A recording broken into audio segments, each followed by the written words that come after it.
सहनाववतु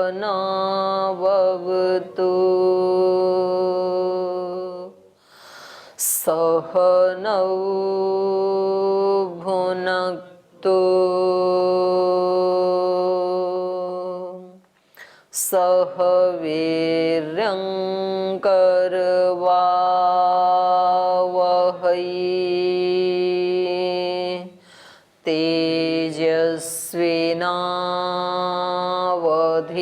तेजस्विनावधीतमस्तु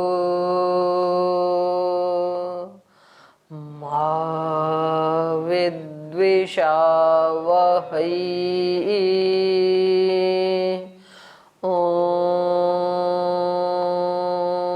शांति शांति शांति।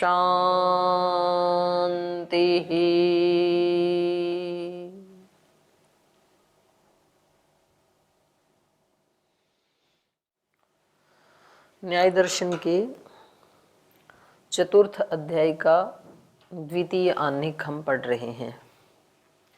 और कल यहाँ पर सिद्धांति ने पूछा था कि भाई तत्व ज्ञान हो तो ये सारे कष्ट हमारे मिटें, तो उस तत्व ज्ञान की शुरुआत कहाँ से करें। तो इन्होंने कहा था कि जो दिन भर हम इंद्रियों के जो विषय हैं उनका जो सेवन करते हैं तो वो कैसे करने चाहिए, राग द्वेष मोह आदि से मुक्त होकर के उनका सेवन करना चाहिए। किसी चीज़ में अच्छा या बुरा हमें लगता ही रहता है पूरे दिन भर, तो बोले उसको आप न्यूट्रलाइज करो। कोई चीज़ आपको अच्छी नहीं लगनी चाहिए और कोई चीज़ बुरी भी नहीं लगनी चाहिए। तो अच्छी लगेगी उसके प्रति राग उत्पन्न होगा, बुरी लगेगी तो द्वेष उत्पन्न होगा, और फिर इन दोषों से वैसी वैसी प्रवृत्ति होती रहेगी, फिर वही संस्कार बनेंगे राग द्वेष, फिर वही प्रवृत्ति। तो ये चक्र कहीं भी टूटेगा नहीं। तो इसको तोड़ना है तो आप यहाँ से तोड़ें कि मिथ्या संकल्प पूर्वक इंद्रियों के विषयों का सेवन ना करें, यहाँ से शुरुआत करें। और जब आपको इसमें सफलता मिल जाए, जब आप समता में आ जाएं, तो समझ लो कि ये काफ़ी बड़ा आपका कार्य हो गया। अब आप फिर शरीर आदि के बारे में थोड़ा विचार करें कि ये शरीर नित्य हैं अनित्य हैं, इस शरीर की रक्षा के लिए मैं 24 घंटे में से कितना टाइम देता हूँ, इस शरीर को ठीक करने के लिए कितना व्यायाम प्राणायाम आहार निद्रा कितना सारा समय जा रहा है, और इतना ज़्यादा इसको टाइम देने के बाद इस शरीर से कुछ मेरा भला हो रहा है कि नहीं हो रहा है, या इस शरीर का ही भला हो रहा है, केवल मेरा बुरा हो रहा है, और मैं अलग हूँ और ये शरीर अलग है, ऐसा है, या शरीर ही मैं हूँ। जब हमें ये ज्ञान है कि शरीर ही मैं हूँ, तो बस शरीर के लिए हमने जो कुछ कर दिया उसके बाद फिर हमारे कर्मों की इतिश्री हो जाती है, और कुछ करने की हमें आवश्यकता महसूस नहीं होती है। हमें लगता है कि शरीर से संबंधित यदि हमने ये कर्म कर लिए तो बस अब हमें और कुछ करने की आवश्यकता नहीं है। तो ये ठीक नहीं है। तो फिर इन्होंने कहा शरीर आदि को फिर आप प्रसंचक्षित, और ये दोनों यदि आपके ठीक हो जाते हैं, शरीर आदि का भी ठीक ठीक ज्ञान हो जाता है, इंद्रियों के विषयों का आप सत्य संकल्प से युक्त होकर के सेवन करते हैं, तो ये फिर विविक्त चित्तो विहरन मुक्त इति उच्यते। आपका चित्त निर्मलता से युक्त हो जाएगा। तो निर्मल चित्त की प्रार्थना योग दर्शन में भी की गई है।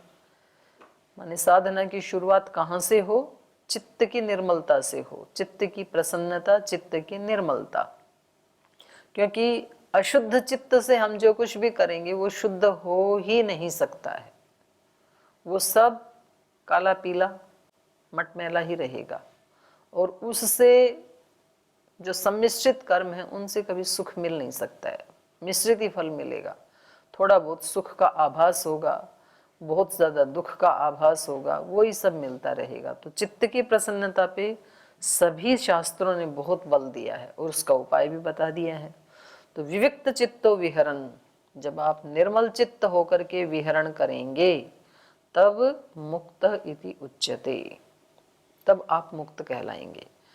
तो ये शरीर आदि को जानने में या अवयवी को जानने में ठीक ठीक ज्ञान होना चाहिए। इस बात के ऊपर ये बात इन्होंने कल कही कि देखो इसमें एक ही पदार्थ में कुछ संज्ञा हेय होती हैं, कुछ उपादेय होती हैं। एक ही पदार्थ की दो प्रकार की संज्ञा हो सकती हैं।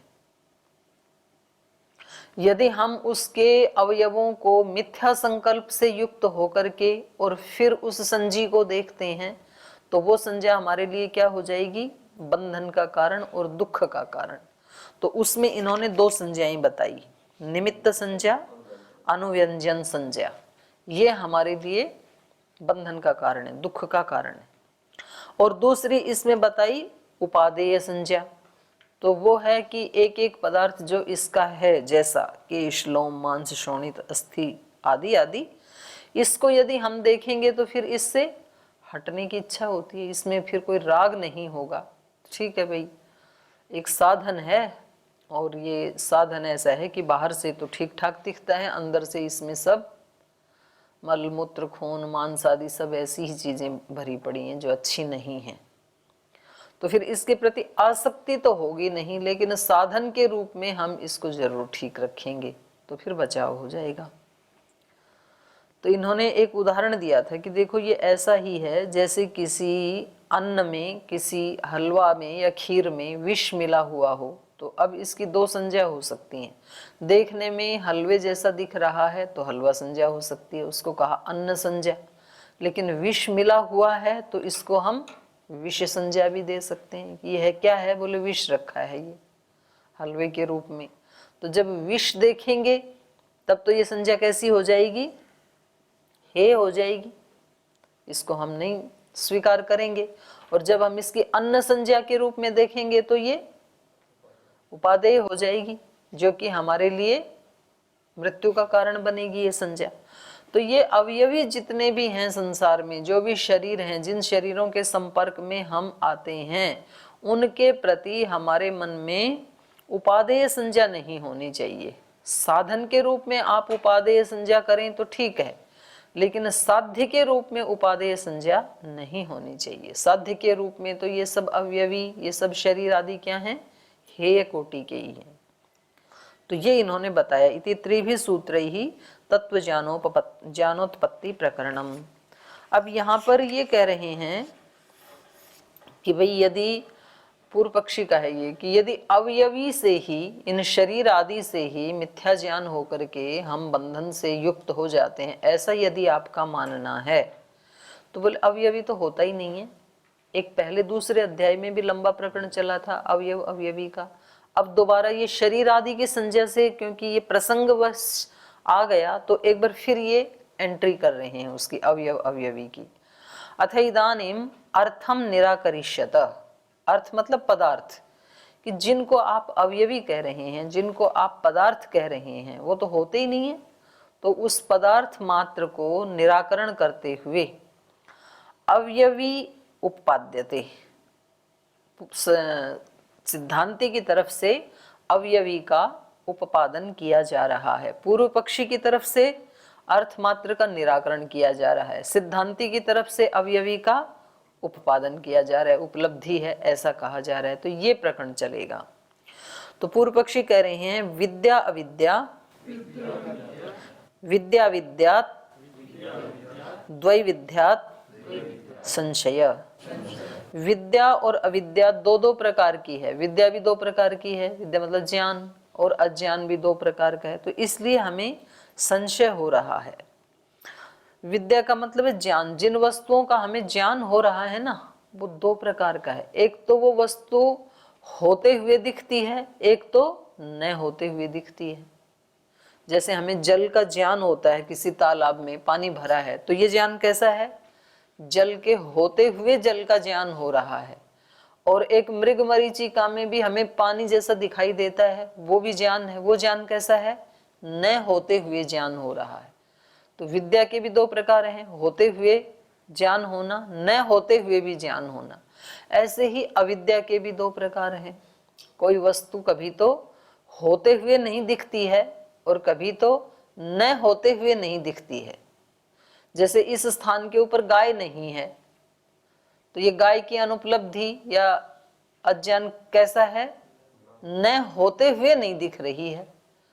और जैसे इस जमीन के नीचे पानी है या कहीं सोना गड़ा हुआ है, तो वो हमें उसकी भी अनुपलब्धि है, वो कैसे हो रही है? होते हुए अनुपलब्धि। तो अविद्या भी दो प्रकार की है, विद्या भी दो प्रकार की है। तो यहाँ पर ये कहना चाह रहे हैं कि ये जो आप अवयवी की बात कर रहे हैं कि अवयवी से ही अज्ञान होता है, और अवयवी में भी जो दो संज्ञाएं बताई इन्होंने, निमित्त संज्ञा और अनुव्यंजन संज्ञा, तो बोली ये जो अवयवी है जिसकी उपलब्धि हो रही है, ये होते हुए उपलब्धि हो रही है या न होते हुए उपलब्धि हो रही है, इसमें हमें संशय। क्योंकि पूर्व पक्षी तो क्या मानता है? परमाणु आदि को मानता है, वो तो अवयवी को मानता ही नहीं है। पहले आया था ना ये प्रसंग। और लोग बोलते हैं बोल संसार है ही नहीं, भ्रम मात्र है संसार, कैसे बोलते हैं ना। तो है क्या? बोले केवल ज्ञान में चल रही हैं बस ये चीजें, ज्ञान ही है केवल। जो आप अनार्ष दर्शन पढ़ेंगे, इतर दर्शन पढ़ेंगे जो, तो उसमें कोई केवल ज्ञान की सत्ता को मानता है, कोई इनको अनित्य के रूप में मानता है, कोई कहता है भ्रम मात्र है, ये है ही नहीं संसार। तो ऐसे यहाँ पर जो व्यक्ति केवल ज्ञान मात्र मान रहा है कि भाई ये व्यवहार करने के लिए एक विचार मात्र है जो संसार में हो रहा है, बाकी तो चीजें हैं ही नहीं। और आप कह रहे हैं कि सारी दिक्कत ही अवयवी के कारण खड़ी हो रही है, क्योंकि अवयवी सामने है और उसमें जब निमित्त संज्ञा अनुव्यंजन संज्ञा हो जाती है तो फिर हम मुक्ति के मार्ग से हट करके और बंधन के मार्ग में आ जाते हैं। वहां से ये राग द्वेष मोह उत्पन्न होने लगते हैं। तो कह रहे हैं हमें संशय है कि ये अवयवी होते हुए दिखाई दे रहा है कि न होते हुए दिखाई दे रहा है। तो चलिए पढ़ते हैं। सदसतो उपलम्भाद विद्या द्विविधा, सदसतो अनुपलम्भाद अविद्यापि द्विविधा। बोले सत की, सत और असत की जो उपलब्धि हो रही है वो दो प्रकार की है। तो सत्य की उपलब्धि दो प्रकार से, होते हुए सत्य की उपलब्धि और न होते हुए भी सत्य की उपलब्धि होती है, जैसे मैंने जल का उदाहरण दिया। और ऐसे ही सत और असत की अनुपलब्धि भी दो प्रकार की होती है, एक होते हुए अनुपलब्धि, एक न होते हुए अनुपलब्धि। तो ये दो दो प्रकार की हैं दोनों ही। उपलब्ध माने अवयवीनी, तो जो ये अवयवी आपको उपलब्ध हो रहा है, इस अवयवी में भी विद्या द्वैविद्यात् संशय, ये होते हुए अवयवी की उपलब्धि हो रही है या न होते हुए आपको अवयवी की उपलब्धि हो रही है, ये हमें संशय है। क्योंकि जब भी किसी चीज का ज्ञान होता है तो दो प्रकार से हो सकता है, होते हुए भी हो सकता है, न होते हुए भी हो सकता है, जैसे कि मृग मरीचिका। तो ऐसे ये जो शरीर आदि हैं जो अवयवी हैं, इसकी उपलब्धि, उपलब्ध माने अवयवीनी विद्या द्वैविद्यात् संशय, दो प्रकार का होने से यहाँ संशय है हमें। अनुपलब्ध माने च अविद्यात् द्वैविद्यात् संशय, और अनुपलब्ध होते हुए जो अज्ञान है, अविद्या है, उसमें भी, वो भी दो प्रकार की है, उसमें भी संशय है। सो अयम अवयवी यत उपलभ्यते अथापि नोपलभ्यते न कथंचन संशयान मुच्यते इति। तो बोले ये जो अवयवी है, यदि ये उपलब्ध होता है तो भी संशय बना हुआ है कि ये जिस पक्ष में सिद्धांती अवयवी की सिद्धि को मानता है, तो बोले ये जो आप अवयवी की सिद्धि को मानते हो तो भी संशय बना हुआ है कि होते हुए उपलब्ध हो रहा है या न होते हुए। और यदि अवयव पक्ष मान करके अवयवी को ना माने, अवयवी की अनुपलब्धि माने, तो भी संशय बना हुआ है कि ये अवयवी न होते हुए अनुपलब्ध है कि होते हुए अनुपलब्ध है। तो इसलिए कह रहे हैं कथंचन संशयान न मुच्यते, किसी भी प्रकार से न कथंचन संशयान मुच्यते, किसी तरह भी हम संशय से मुक्त नहीं हो पा रहे हैं, संशय बना हुआ है। तो उसका उत्तर दे रहे हैं तदा संशयः पूर्व हेतु प्रसिद्धत्वात्। बोलिए तो हम पहले ही आपको इतना लंबा चौड़ा प्रकरण चला करके बता आए हैं, तो इसमें तो संशय की कोई बात ही नहीं है। तद असंशयः पूर्व हेतु प्रसिद्धत्वात्, पूर्व पहले हमने जो अवयवी के उपलब्धि के बारे में जो हेतु दिए थे तो उसका आप प्रतिषेध नहीं कर पाई, वो प्रसिद्ध ही रहे। तस्मिन् अनुपपन्न संशय, बोले ये अवयवी में संशय अनुपपन्न नहीं हो सकता है। कस्मात् पूर्वोक्त हेतु नाम अप्रतिषेधात्, पहले जो हमने अवयवी की सिद्धि में जो हेतु दिए थे उनका अप्रतिषेध होने से आप उनका खंडन नहीं कर पाए थे उन हेतुओं का, तो इसलिए अवयवी तो है, इसमें कोई संशय की बात नहीं है। अस्ति द्रव्यांतर आरंभ इति, द्रव्यांतर आरंभ मतलब अवयवी की उत्पत्ति।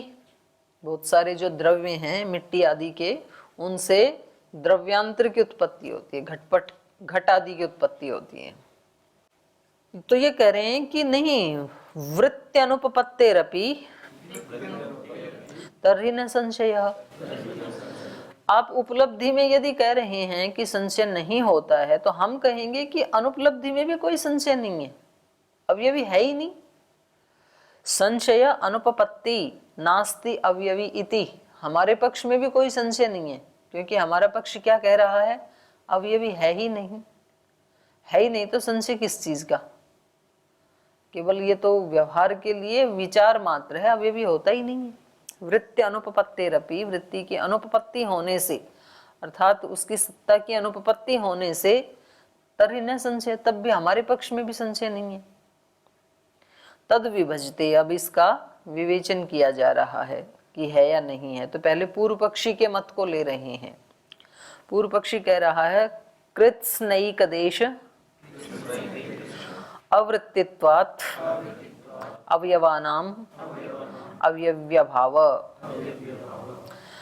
कृत्स्न एक देश अवृत्तित्वात्, संपूर्ण या एक देश में अवयवी का अवृत्तित्वात् न रह सकने के कारण, उपलब्धि न होने के कारण, अवयवानाम अवयवी अभाव, अवयवों में ना तो ना तो कृत्स्न में अवयवी की उपलब्धि हो रही है, ना तो एक देश में हो रही है, इसलिए अवयवी का अभाव है। एकई को अवयवो न तावत कृत्स्ने अवयवीनी वर्तते, एक एक जो अवयव है वो संपूर्ण अवयवी में नहीं हो सकता है। ठीक है, तयोः परिमाण भेदात, क्योंकि उन दोनों के परिमाण का भेद होने से, किन दोनों के, अवयव और अवयवी, अवयवी का परिमाण बड़ा है, अवयव का परिमाण बहुत छोटा है, तो उन दोनों के परिमाण में भेद होने के कारण जो एक अवयव है वो पूरे अवयवी में नहीं हो सकता है ना। समझ में आ रहा है? जैसे ये अवयवी है, इसका एक यहाँ से अवयव है, कोई छोटा सा अवयव, वो इस संपूर्ण अवयवी में हो सकता है क्या? नहीं हो सकता है। वही कह रहे हैं एक ही को अवयवो न तावत कृत्स्ने अवयवीनी वर्तते, संपूर्ण में हो नहीं सकता है। तयो परिमाण भेदात अवयवांतर संबंध अभाव प्रसंगाच्य, और यदि मान भी लो आप तो फिर अवयवांतर का तो संबंध होगा ही नहीं आपस में, वो एक में अवयवी यदि समा गया तो फिर और अवयवियों की जरूरत भी क्या है, वो एक अवयवी ही, एक अवयव ही अवयवी बन गए फिर तो। नाप्य अवयवी एक देशीन, और अवयवी का एक देश, मानो ये पूरा अवयवी है तो इसका ये एक देश है। जैसे घट माने हम तो उसका एक पेंदा होता है, फिर एक उसका पेट होता है, फिर ऊपर गला होता है, किनारे होते हैं, ऐसे ना कई उसके कई देश हैं। तो एक देश में भी न अपि अवयवी एक देशी न, एक देश में भी अवयवी की उत्पत्ति नहीं हो सकती, एक अवयव में भी अवयवी की उत्पत्ति नहीं हो सकती है, और किसी एक देश के द्वारा भी अवयवी की उत्पत्ति नहीं हो सकती है। न ही अस्य अन्य अवयवा एक देश भूताः सन्ति इति, क्योंकि न ही अस्य माने अवयवीनः, इस अवयवी के जो अन्य जो अवयव हैं उनके, वो भी एक देश भूता सन्ति इति, मानो एक देश में यहाँ पर ही अवयवी समा गया तो फिर ये किनारा और ये गला ये सब तो बेकार, उनकी तो उत्पत्ति नहीं होगी, क्योंकि अवयवी तो यहीं पूरा हो गया एक देश में। तो इन्होंने एक पक्ष उठाया कि अवयवी जो है कृत्स्न एक देश, ना तो कृत्स्न में अवयवी की उपलब्धि हो सकती है और न तो एक देश में उसकी उपलब्धि हो सकती है, तो इसका मतलब अवयवी का अभाव है। या तो संपूर्ण में रहे या तो एक देश में रहे, और कहाँ रहेगा अवयवी। अथ अवयवेषु एव अवयवी वर्तते, और यदि आप कहो कि अवयवों में ही अवयवी रहता है तो वो भी ठीक नहीं है, नहीं कहना चाहिए, क्योंकि तेषु च अवृत्ते अवयवी अभाव,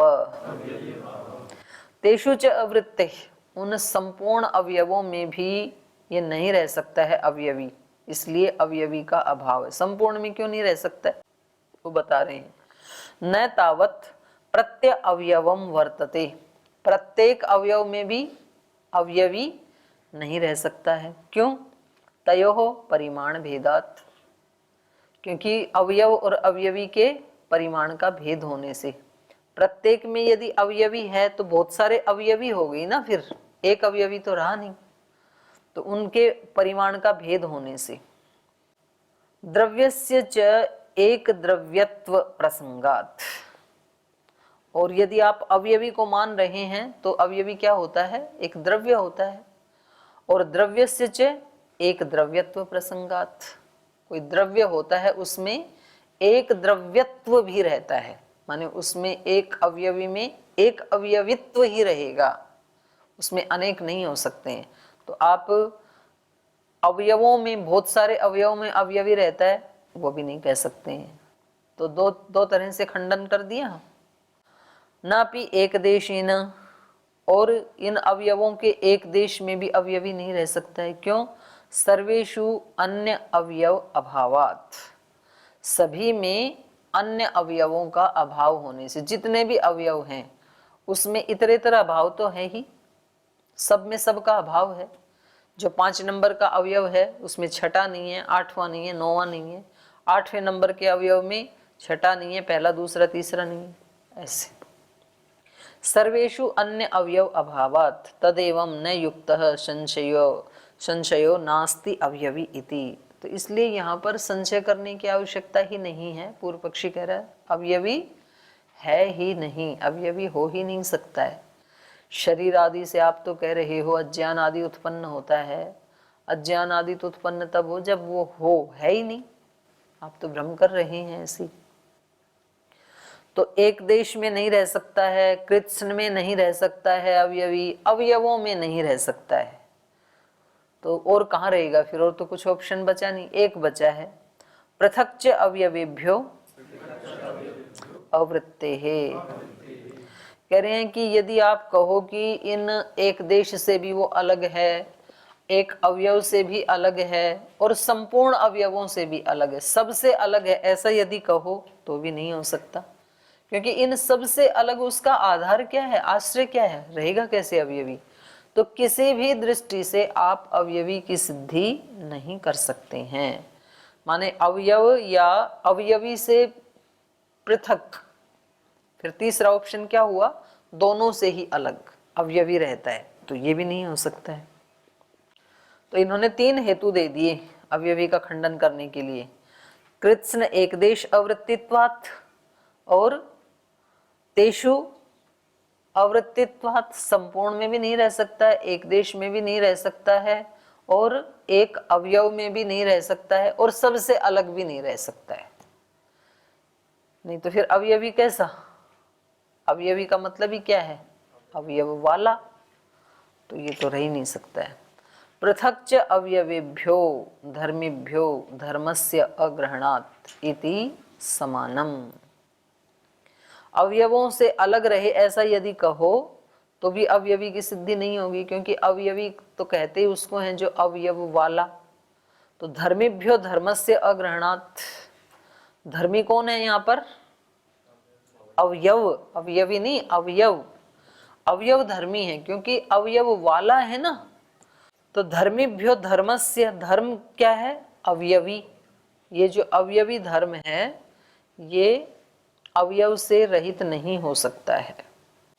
इसका दूसरी दृष्टि से देखेंगे तो फिर अवयव धर्म बन जाएंगे और अवयवी धर्मी बन जाएगा, ये भी हो जाएगा।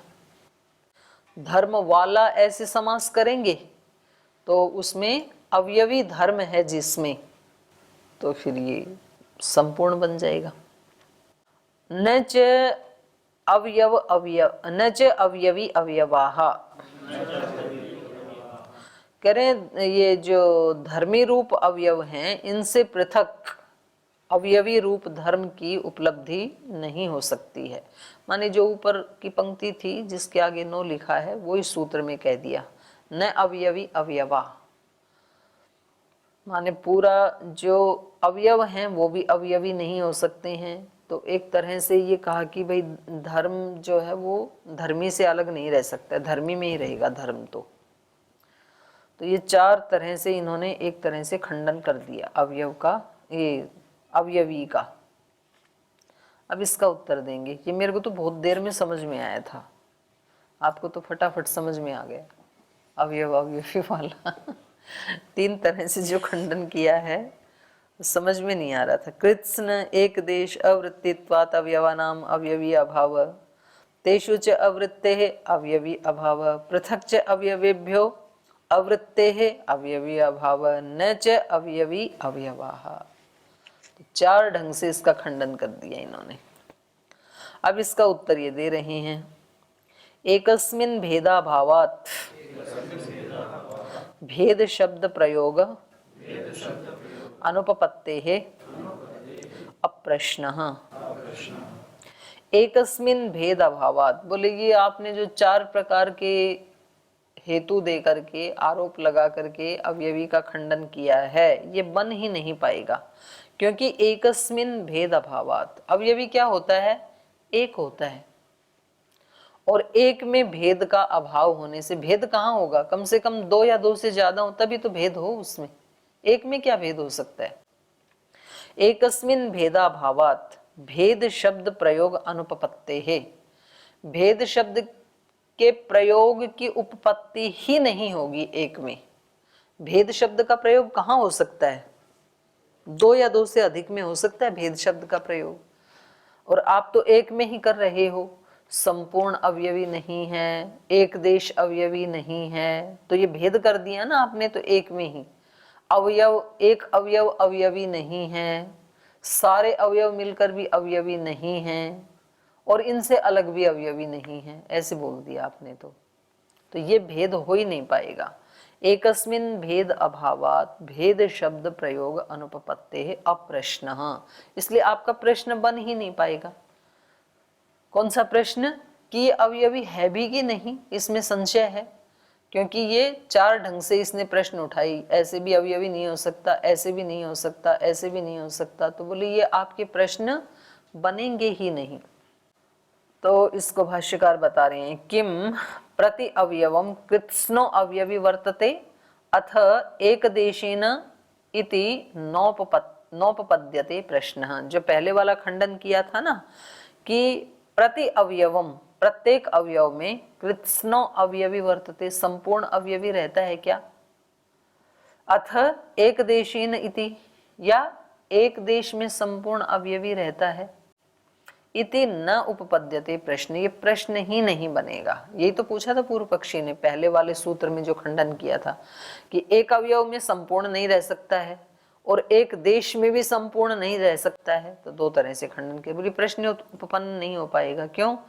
कस्मात् एकस्मिन् भेद अभावात्, जो है ही एक अवयवी तो होता एक ही है, तो उस एक में एकस्मिन् भेदाभावात् भेद का अभाव होने से भेद शब्द प्रयोग अनुपपत्ति, एक में भेद शब्द के प्रयोग की अनुपपत्ति होने से उसकी उपपत्ति नहीं हो पाएगी एक में भेद शब्द की। और कह रहे हैं कृष्ण, ये कृत्स्न किसको कहते हैं? जिस पहले खंडन में आपने कृत्स्न शब्द का प्रयोग किया था तो वो भी आपका उचित नहीं है। कृत्स्नम इति अनेकस्य अशेषाभिधानम, कृत्स्न किसको कहते हैं? अनेकों में जो अशेष का अभिधान है, संपूर्णता का जो अभिधान है, जो नाम है, जो संज्ञा है, उसको कृत्स्न कहते हैं। कृत्स्न का मतलब ही ये है अनेकों में संपूर्णता, एक। तो यहाँ पर तो अनेक है ही नहीं, अवयवी क्या है? एक है, तो वहां पर कृत्स्न शब्द का प्रयोग ही नहीं होगा।